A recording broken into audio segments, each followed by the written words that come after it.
যাওঁতে এগৰাকী কণমানি ভাগিনে মোক হাতত ধৰি কৈছিলে যে মামা এইবাৰ সমাজ অধ্যয়নৰ মেট্ৰিকৰ পেপাৰখন খুব টান হৈছে, মোক 10 নম্বৰ এক্সট্ৰা কৰি দিব লাগিব। নগাঁৱলৈকে যাওঁতে 16 তাৰিখে নগাঁৱত গৈছিলোঁ, তাতো এগৰাকী ভাগিনে এনেকেই কথা কল। মই প্ৰত্যেকটো কথাই চিৰিয়াছলি লওঁ। গুৱাহাটীত আহি সেবাৰ চেয়াৰমেনক মই সুধিলোঁ যে সমাজ অধ্যয়নৰ পেপাৰখন সঁচাই টান হৈছিল নেকি। সেবাৰ অধ্যক্ষ ডাঙৰীয়াই মোক ক'লে যে প্ৰশ্নখনৰ পেটাৰ্ণ বদলিছে।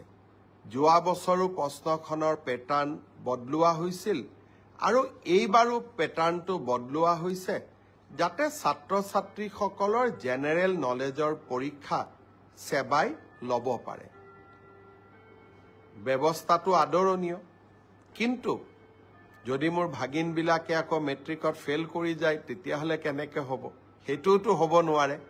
সেইকাৰণে মই সেবাৰ অধ্যক্ষক মই অনুৰোধ কৰিছোঁ যে আপুনি চাব, যদি মোৰ ভাগিনবিলাকৰ পৰীক্ষা সমাজ অধ্যয়নখনত বেয়া হয় কিন্তু আন পেপাৰবিলাকত ভাল হয়, তেতিয়াহ'লে এইবাৰ সমাজ অধ্যয়নত আমি সকলোকে অতিৰিক্তকৈ কিবা নম্বৰৰ ব্যৱস্থা কৰি হ'লেও ভাগিনসকলক মেট্ৰিক পাছ কৰাৰ সুবিধা